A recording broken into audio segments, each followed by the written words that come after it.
mga mamshi. Yan, nagluto na naman tayo ng masarap na adobo. Siyempre, ito yung isa sa mga favorite natin mga Pinoy, diba? Favorite adobo. So, ayan, nagluto tayo ng adobo. Alam niyo ba mga Mars? Dati hindi talaga ako marunong magluto.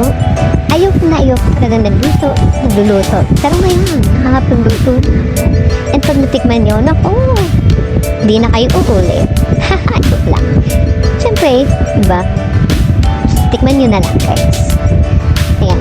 Hindi ba mga Mars, naglalagay din kayo ng sili. Ayan, maglalagay pa lang tayo ng suka. So, sabi nila, pag nilagyan nga doon ng suka, hindi mo na pwedeng haluin at takpan. So, parang paigain muna natin para lumasa yung suka. So, kaya naglagay na tayo. Tapos na mapapadami na ng